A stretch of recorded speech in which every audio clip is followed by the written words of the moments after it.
And we're live. So I wanted to welcome you all to our For the Need volunteer training for Moolahlah, Dollars and Dreams Day. We're so excited that you're all here. Today you're going to hear from our program coordinator, Taylor Piesinger. She has worked very hard to plan an incredible event where kids are going to learn how to grow towards self-sufficiency and self-sustaining.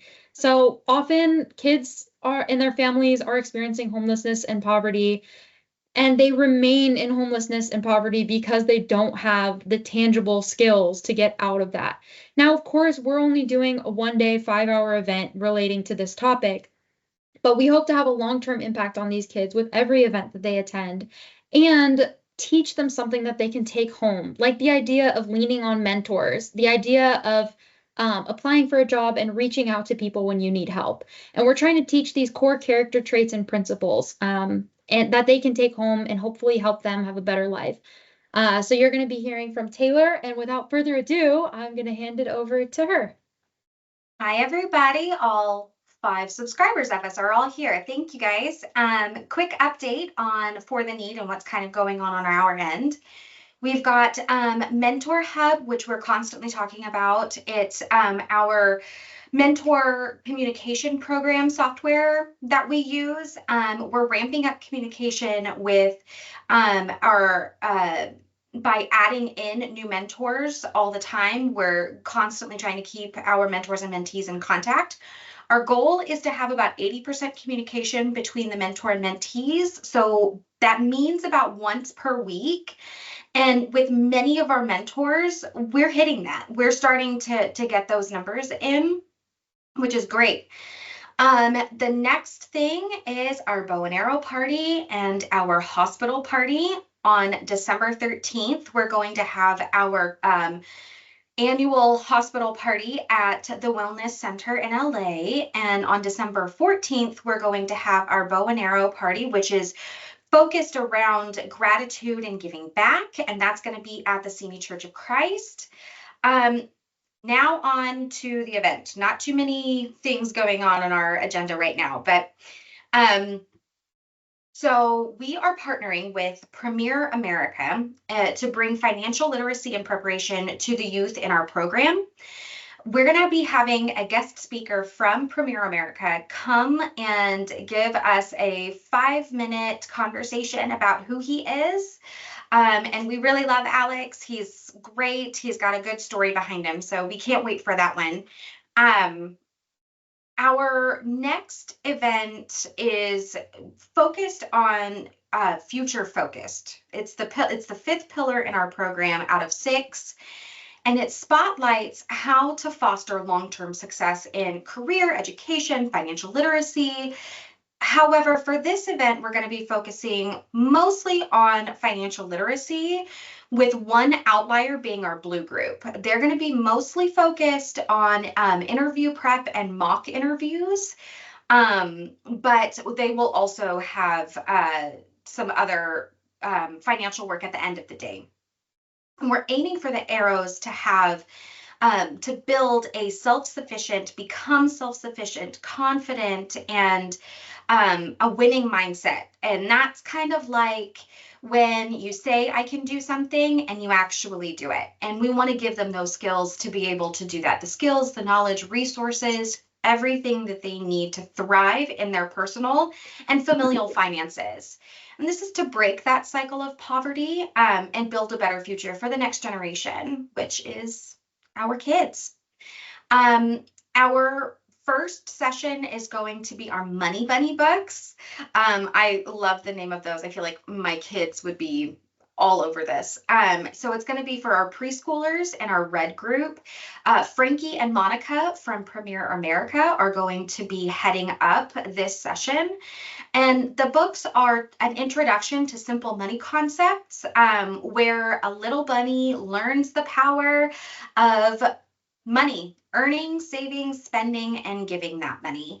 And this is to lay the foundation for financial literacy by being age appropriate, fun, engaging, and playful. There's going to be a couple other activities that are going to go along with it.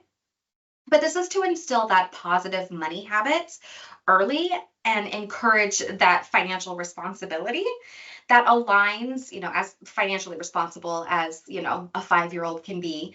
And to focus on that future focused mission that we're promoting for this event. It's hard to teach little ones about money. If they have $1 in their pocket, they're going to want to spend it. So we want to teach them that money is fun, but it also has meaning. What we're going to have our volunteers do for this session is mostly just monitoring the kids. It's those transition times between activities that kids tend to wander off. They don't want to do it. They don't like transitions. But that's what our volunteers are going to be focusing on for that session. The next session will be the Bite of Reality, and that is between our green and yellow groups. Again, Alex from Premier America is going to be the head of that session. And I'm going to have you guys watch a 5-ish minute video on Bite of Reality. This link I will also send out in an email on Wednesday when this YouTube video goes up, and also the day before, so that all of our green and yellow mentors will have the chance to watch it.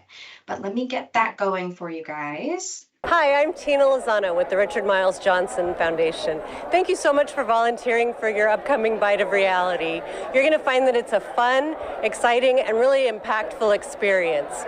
The video over the next few minutes will tell you more about what your job is going to be, but really it's just fun and you're going to have a great time. Thank you again so much for volunteering to help these teens really understand budgeting in the real world. Bite of Reality is a 2.5-hour simulation. So rather than lecturing to them on how to make a budget and why that's important, we'll be giving kids the opportunity to figure it out for themselves. The students are going to be given an identity with a job, salary, and family situation. They will be visiting each of 9 stations, making purchases at each one. As a volunteer at the Bite of Reality, you will be playing the role of a merchant at one of these tables. At your table, you will find an overview of your role at that particular table, as well as a few props that give the students an idea of what you're selling at your table. The tables include housing, transportation, household needs, groceries and dining, clothing and personal care, entertainment, shopping, kid care, and of course, a credit union. If you're at any table other than the credit union, your job is quite simple: sell, sell, sell. Each table has several options for the students to purchase, and your entire goal is to get them to buy the most expensive thing you have to sell. We learn best when we fail, and we want these kids to fail, to run out of money, because that's the best way for them to be prepared for dealing with real money and a real budget. Here are some great examples of interactions between a merchant and a student. You want to base everything around technology. So you're going to want to get a computer for one of your rooms, and then you're going to want to get a few TVs, and then probably a sound system too. But don't forget your charitable donation, because you want to give back to the community, right? Yeah. Give back to the community while you watch your flat screen TV. For that. Now you're going to want a TV in your house, probably in more than one room. I think I'll have 3 TVs. All right, so the HD is $150 a month, so 3 of those. Okay, perfect, because you want to make sure you have one in every room. I'm excited about your 3 TVs. I think that's the best decision you've ever made. Now, once you've got them to buy much more than they can afford, they're going to realize they need help. And that's where the credit union table comes in. We'll tell the kids they can go to the credit union when they need help. Their app will lock up when they run out of money, and they'll be directed to the credit union table. And it's at the credit union table that they'll be able to receive some financial counseling, where credit union people can be themselves and be helpful to the students. They'll look over their purchases and let the kids know what items they may want to take back in exchange for something more reasonable. Here's a great example of what you may find happening at the credit union table. The new track. Yes. Probably not the best option, right? Since we're out of cash. So what I would recommend you do, why don't you do an old car or a used car, and that way it might give you some extra funds to put away for savings so that you can save that money up, and later on in life, maybe you can go back and purchase a new truck. I know this is supposed to be real life, so can I give my kid up for adoption? No. Please. No, you can't give your kid up for I'll adoption. have an open adoption. No, they can like. you have to keep your I'll get like kids Brad together. Jelena to like take them. They'll pay me. I would go old car or even a bus pass. I got my wife a bus pass. So maybe both of you should ride the bus, right? And at the end, if you have any extra money left over, we can put money in savings so that you can work towards buying that new truck. But okay. Okay. In our program, the students do get the opportunity to correct their mistakes. So as merchants, you'll need to be prepared to take returns once the students have visited the credit union table and allow them to purchase something else for less money. The students will download the Bite of Reality app onto their smartphones. Anyone who doesn't have a smartphone will be able to borrow a loaner tablet. The app includes each of the stations, so once you've convinced them to buy the most expensive thing you've got to sell, you'll give them a code that they'll enter into the app to make their purchase. At the end of the exercise, we'll gather the students together for a debriefing session where the facilitator will ask students a variety of questions and engage in conversations about what they learned. Please be prepared to also be called on by the facilitator to share your insights that you may have learned in your role in the program. Once again, thank you for volunteering in this exciting program. I think that you'll find that you get almost as much out of it as the kids do. Is there a third option? No. No. Grandma's $300 and daycare licensed professional $900. Okay, fine. Well, they keep upselling for no reason. For no reason. It's worth it. It's not. Yeah, no, they're good. But Ava, They'll help she you. doesn't even work. She's a paperweight with less artistic value. Are you talking about your baby? I mean, she's got a really great. You haven't seen her. So what our mentors are going to be doing, the green and yellow groups will be manning a table. And the ones that aren't manning tables will be helping set up the app and the Wi-Fi and walking around and helping facilitate some of the programs, keeping the kids kind of on task. But they're older, so they shouldn't have too many issues with that. Our next session is going to be interview prep and mock interviews, which are going to be held by Bree Breckenridge from WM and Bob Allender, our resident resume guru. Yesterday, Bob and I sat down with Salas, one of our arrows, and we built his resume, and it was great getting to talk to both of them. It's really exciting. But the structure of this one is going to be interview prep. So they're going to get asked the most, frequent questions that you get asked in an interview. They're going to be given a job description, both the interviewees and the mock interviewers. So everybody's on the same page. It's the same playing field. We'll go through the interviews, and then they will kind of fight for the job. We're going to have a panel afterwards. After all of the interviews are conducted, we'll go through a panel where judges or the mock interviewers will give criticisms and feedback, both positive and negative, back to the arrows, and 4 of them will get hired. This is going to equip the kids to teach or to give give the skills and confidence that the kids need to succeed in future interviews. The facilitators are going to teach, essential interview techniques, how to present yourself during an interview, common questions, those common questions that we're going to be asked, and then being able to showcase their strengths. And these are really crucial for the growth of our Blue group, because they're about to embark on the job market, which is really hard. I know I've been here for 4 months. I, had to interview with Allie and had a phone call with Mayan, and it's not an easy process. And we want to give the kids every success that they can possibly get so that they can eventually have that financial independence and freedom but also giving them the confidence and that mindset that they can do it and not to be scared. And then they can build that path towards self-sustaining financial stability and success for their future. Our facilitators will be timing, so keeping everything track on time, and then some will be also conducting the interviews as well as giving the panel. We have one more presentation that will go on, and it's going to be between the Blue group and the parents after lunch. They're going to be given a financial presentation from, again, Alex, the man of the hour. They will go over things like budgeting, how to manage their money, what's the difference between a credit union and a bank, credit cards and loans, as well as cash flow, so how their money goes in and out.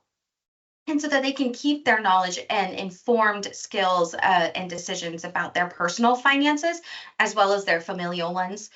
And they want to, and we're trying to instill financial preparedness and confidence in both the kids and the parents, because the parents, you know, they're in this situation. We're trying to break that cycle and help them get out of this as well for their families as well. But also the knowledge of who do they need to go to when they're banking, or who do they need to go to for, you know, multiple different things. I want to start investing. Who should I go to? Well, first I'll go to my bank and ask. But that's really it about what's going on at our events. The schedule is pretty much the same. Does anyone have any questions? I had a couple of quick comments, being that we've done this before. Yeah. And I don't know if you're going to talk to the bank people again, but last time the bank that came in and did this presentation was a little bit taken back, because these kids don't answer the normal question to say, what do you do with the money if you got $1,000 or $500? Most kids say, I buy a skateboard, I buy a PlayStation, I whatever. These kids say, I help buy food, I help pay for the rent, and things like that. So it might catch the presenters a little off guard if they're not prepared for that, because like, how genuine do you get, like, when you know, are going to help contribute to the family? Because that's absolutely an honorable thing to do. The other thing too is, with that being said, some of the kids, this will be like their second time hearing it. So if we can encourage them, like, it's good to hear it multiple times. Like, you know, even if you're hearing this for the second or third time, or got it at some other program, it's still a really good thing, because it's super important. And then the other question I was going to ask Serena is, have you done any job applications or gone through this process? Have you had any training on resumes or interviewing? No, not really. I've done mock interviews, but nothing like actual. Oh, so you did do mock interviews and stuff? I've done like it twice. Through school, or through a different program, or? Through, like, it was the library. Cool. Oh, that's great. Because some of our crossbows, you know, might be awesome for them to sit in on this too. Yeah, most of our crossbows are going to be sitting down with the ones who are in the Blue group will be sitting down there. But like Solas and Mario and well, thank you for all your preparation. This is absolutely amazing. This is rubber hits the road for these kids, so it's just super awesome. Yeah, I'm excited for what Premier America and For the Need are going to be doing. And I know Frankie's on the call, but yeah, I'm excited for this event. I think it's going to go really well. Okay. That's awesome. Go ahead, Ellie. Any other questions, anybody? I did want to note the sessions she's talking about are all happening simultaneously in the morning. Yes. And the color groups correspond to age ranges. So red group is the youngest, yellow group is the next youngest, and then green is a little older, like 12 to 14. 13. Yeah, 13-ish. And then blue is like 14 and up, basically. Yeah. And then the only thing that's happening in the afternoon is the seminar for the parents and the Blue group on financial decision making, and yes, and then those topics that Taylor already mentioned. Yeah, that free Taylor time for already the rest of mentioned. the kids. And during that, yeah, it'll be free time, and we'll have our Arrow store as well. Looks like Sheila has a question. Yeah, I know you said you were going to give feedback to the kids, positive and needs improvement. So just, yeah, I was just going to say when you're dealing with youth like that, we don't want to take the wind out of their sail. So maybe to remind whoever's critiquing them to do a positive, a needs improvement, and end in a positive, no matter what. Like that and, sandwich. Yeah, and the last one is a positive because I know Absolutely. that with them. We had Yeah, one I of our actually kids. think we were gonna emphasize positivity. Yes. In that, I know it might not have necessarily come out that way, but we are definitely, yeah, that was definitely something we've been talking about, because the goal isn't to, you know, push them down. It's to help them believe that they can do it and to show them that they can. Right. So I totally love really, what you're saying. I really want to make fun of Celeste for bringing a cat to her interview. We sent one of our kids to an interview, and she brought her cat with her. So I fully intend. But don't, because she doesn't have that cat anymore because she couldn't afford to keep it. Yeah. No, I know. If Sheila's it's a great point. These kids are not you're absolutely right. From a place of like total security, self-confidence, and other places, and we need to shepherd them with love. Right. But I still might poke at Celeste a little bit. We'll see. I think it's beneficial to let them know what they can improve on or beef up, you know, muscle up or something, this area and this area, because you do want them to come in on a good interview, right? So just, I was going to say, be careful on how you end it up. Yes. Totally. Yes, absolutely. And Bob and I were talking about that yesterday too. So definitely we're all on the same page with keeping it up on the positive. Absolutely. I think that the best thing that it does, it kind of breaks the ice and gets rid of the little allure of like scaredness of going to an interview, like to be able to practice. I'm so proud of you guys, Taylor, Allie, Frankie, you know, for putting this together. So great, and only going to keep getting better. And seeing our kids striving to get these jobs right now. I mean, it's a huge obstacle to overcome from their position, and I'm so excited about this event. Yeah, us too.